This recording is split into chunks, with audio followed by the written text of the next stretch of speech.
Maharashtra board के official site पे अगर देखोगे तो तुम्हें 10th स्टैंडर्ड से लेकर के 12th स्टैंडर्ड तक का इंक्लूडिंग वोकेशनल का जो ऑफिशियल टाइम टेबल है वो आ चुका है। टाइम टेबल अगर मैं 10th का दिखाऊं तो कुछ इस प्रकार का दिख रहा है, जिसको मैं डिटेल में यहाँ पे एक्सप्लेन करने वाला हूं। बट उससे पहले my name is Shivam Jha, और ये न्यूज आपको गुड लगा या बैड लगा, न्यूज लिख देना नीचे कमेंट्स में। और इस वीडियो पे टारगेट करते हैं 10,000 लाइक्स का, और इस वीडियो को सभी तक शेयर कर दो कि भाई साहब टाइम टेबल आ चुका है, अब पढ़ाई शुरू करो। और सबसे अच्छी बात है कि कुछ पेपर्स में 2 ही दिन का गैप है और कुछ पेपर में खाली 1 ही दिन का गैप है। टाइम टेबल एक्सप्लेन करने से पहले ही बताना चाहता हूं एज योर ब्रदर कि तुम्हारा बड़ा भाई अनुभवी इन टीचर कि जो भी पेपर में 1 दिन का गैप होगा उसको अच्छे से पढ़ लेना, बाकी टाइम टेबल को अच्छे से समझते हैं। एक और छोटी सी बात कि तुम्हारा एग्जाम 21 फेब से स्टार्ट हो रहा है, बट ये टोटली इस बात पे डिपेंड करता है कि तुम्हारा पहला पेपर 21, 22, 23 या फिर 1 मार्च को होगा कि तुम किस मीडियम में हो। तुम इंग्लिश मीडियम में हो, सेमी इंग्लिश मीडियम में हो, मराठी मीडियम में हो, उर्दू मीडियम में हो, या फिर किस मीडियम में हो, और तुम्हारे first language, second language, third language कौन से है। तो प्लीज इस बात को थोड़ा ध्यान से देखना। और एक और जरूरी बात तुम्हारा भाई बोलना चाहता है कि कई सारे ऐसा फ्री टेस्ट वगैरह हमारे एप्लीकेशन पे डाला हुआ है, तो उसका लिंक डिस्क्रिप्शन में रहेगा, यूज कर सकते हो। एग्जाम नजदीक आ गया, आप नहीं करोगे तो कब करोगे। अब यहाँ पे देखो, फर्स्ट लैंग्वेज की अगर हम बात करें तो अगर जिन भी बच्चों का ये वाले फर्स्ट लैंग्वेज है, मराठी, हिंदी, उर्दू, गुजराती, कन्नड़, तमिल, तेलुगु, मलयालम, सिंधी, बंगाली, पंजाबी, उन सभी का पेपर 1 फेब को होगा।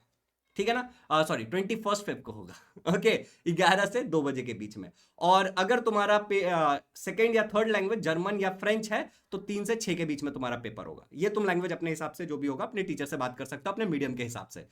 अच्छा, अब दूसरी बात यह है कि बोर्ड एग्जाम 2 टाइम पे होता है। एक तो सुबह 11 बजे से लेकर के 2 घंटे का पेपर है तो 1 बजे तक, और 3 घंटे का पेपर है तो 2 बजे तक। और दूसरा होता है तुम्हारा 3 बजे से 5 बजे तक या 3 बजे से 6 बजे तक, ये डिपेंड करता है कितने घंटे का पेपर है। 2 स्लॉट में बोर्ड एग्जाम्स होते हैं, तो ये भी तुम्हें अच्छे से देखना है तुम्हारे पेपर के हिसाब से। चलिए, 21 वाला समझ आ गया। 22 तारीख को उन लोगों का पेपर है जिनके ये कुछ पेपर्स हो सकते हैं, power consumer, energy meter technician, electrical technology, mechanical technology बच्चे देते हैं। हमारे बैच में भी कई सारे बच्चे हैं जो इन सब्जेक्ट्स को पढ़ रहे हैं। तो ऑब्वियसली अगर तुम्हारा उस दिन पेपर है तो 22 तारीख को रहेगा, इन सब्जेक्ट्स का है तो 11 से 2।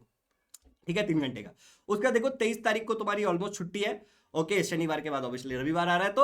और फिर 24 तारीख को अगर तुम्हारा सेकंड या थर्ड लैंग्वेज इनमें से कोई है, मराठी, कन्नड़, तमिल, तेलुगु, मलयालम, सिंधी, बंगाली, और वो 80 मार्क्स का पेपर होता है तो यहाँ पे हो जाएगा। और 11 से 1 में अगर तुम्हारा सेकंड और थर्ड लैंग्वेज कंपोजिट कोर्स वाला का मराठी कंपोजिट है तो ये होगा। बहुत सारी चीजें होती है। चलो आगे बढ़ते हैं। फिर 27 फेब को, यहां तक बस सुनने का काम करो, बाकी आगे बहुत इंपॉर्टेंट चीज है। 27 फेब को अगर तुम्हारा सेकंड या थर्ड लैंग्वेज उर्दू, गुजराती, संस्कृत, पाली या फिर कुछ और है तो तुम्हारा 11 से 2 बजे तक होगा 27 फेब को। मैं डिटेल अच्छे से टाइम टेबल बना के डेफिनेटली डाल दूंगा, एक और वीडियो बनाऊंगा, अभी बस ये देख लो अच्छे से, ठीक है ना। उसका देखो 3 से 5 अगर तुम्हारा कोई भी कंपोजिट कोर्स वाला है लैंग्वेज सेकंड या थर्ड में, जैसे Urdu composite, Sanskrit composite, Pali and so on, ठीक है ना, तो आपका 27 को रहेगा पेपर। गैप आप अपने हिसाब से देख लेना। यहाँ पे 1 मार्च को अगर आपका फर्स्ट लैंग्वेज इंग्लिश है, जो कि मोस्टली इंग्लिश मीडियम वाले बच्चों का होता है, तो आपका मार्च में पेपर स्टार्ट हो रहा है 1 मार्च को 11 से 2। या फिर अगर आपका थर्ड लैंग्वेज इंग्लिश है तो भी इंग्लिश का पेपर उनका रहेगा, मराठी मीडियम वालों का जैसे होता है, ठीक है ना, 3 घंटे का पेपर।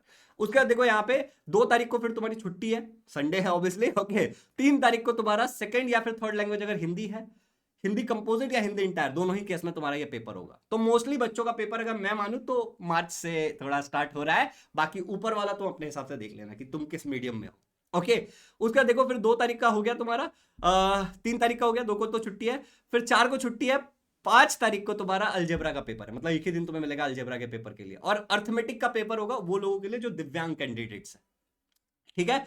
तो 11 से 1, 2 घंटे का पेपर होता है ना अलजेब्रा का। फिर देखो तुम्हारे पास 6 छुट्टी है, 7 छुट्टी है, 2 दिन की छुट्टी है ज्योमेट्री के लिए। तो ऑब्वियसली ज्योमेट्री तुम थोड़ा हल्का फुल्का भी करोगे तो भी काम चल जाएगा, बाकी अलजेब्रा अच्छे से कर लेना, अलजेब्रा में भी चल जाएगा, लैंग्वेज है ना पहले। ओके, तो अलजेब्रा ज्योमेट्री तो सॉर्टेड है। लेकिन तुम वहां पे देखोगे फिर 8, 9 2 दिन की छुट्टी है, science and technology part 1। Okay, लेकिन साइंस 2 के लिए अगर तुम देखोगे, और हाँ जो दिव्यांग कैंडिडेट है उनका फिजियोलॉजी, हाइजीन, होम साइंस का पेपर रहेगा। लेकिन वहीं पे जो उसके बाद देखो 11 के बाद सीधे 12 तारीख को 1 दिन की छुट्टी है खाली साइंस एंड टेक्नोलॉजी पार्ट 2 के लिए। तो पार्ट 2 को अच्छे से पढ़ना, ये बात याद रखो, ठीक है ना। तो साइंस एंड टेक्नोलॉजी पार्ट 2 के लिए तुम्हारे पास 1 दिन की गैप है, 12 तारीख को पेपर है। फिर तुम्हारे पास 13, 14 2 दिन का गैप है, और सोशल साइंस में हिस्ट्री, पॉलिटिकल साइंस का पेपर है 11 से 1। और अगर एक ही दिन का गैप मिल रहा है तुम्हें, नहीं हाँ 16 तारीख, एक ही दिन का गैप मिल रहा है तुमको ज्योग्राफी से पहले, जो कि 17 तारीख को, 17 तारीख को तुम्हारा बोर्ड एग्जाम स्वाहा हो जाएगा। तो कुल मिला के अपने इस टाइम टेबल को देखो, बाद में तो बहुत सॉर्टेड है, ठीक है ना, 1 मार्च से आगे का बहुत सॉर्टेड है, उससे पहले वाला तुम अपने मीडियम के हिसाब से प्लीज चेक कर लेना, क्योंकि ये वीडियो सब लोग देख रहे हैं। और इस वीडियो को शेयर करो, 10,000 लाइक्स का टारगेट। और एक छोटी सी बात, तुम लोगों को बोर्ड एग्जाम आ गया है फाइनली, ठीक है, तो तुम लोगों को एक छोटी सी बात बताना चाहता हूँ कि हमारा जो एप्लीकेशन है, उस एप्लीकेशन पे हमने एक टेस्ट सीरीज डाला है।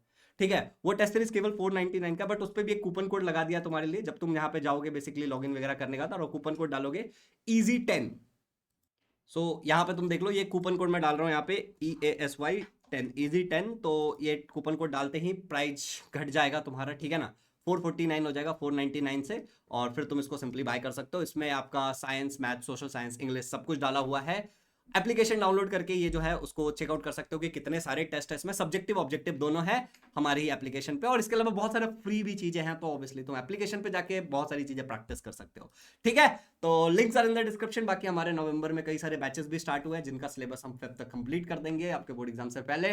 तो अगर तुम्हारी पढ़ाई डगमगा रही है तो इस नंबर पे कॉल करके इंक्वायरी कर सकते हो, फिर डिस्क्रिप्शन में एक और नंबर रहेगा, या फिर एप्लीकेशन डाउनलोड करके एक्सप्लोर करो, ठीक है।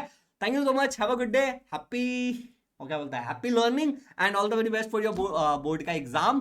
बाकी ये वीडियो को सभी तक शेयर करो कि उनको टाइम टेबल का थोड़ा अच्छे से समझ आए, और अगर और डिटेल में चाहिए तो कमेंट्स में मुझे बताना। और ये न्यूज़ तुम्हें कैसा लगा, मैंने पूछा था गुड या फिर बैड, नीचे कमेंट्स में बताओ, good news bad news, okay. Happy learning.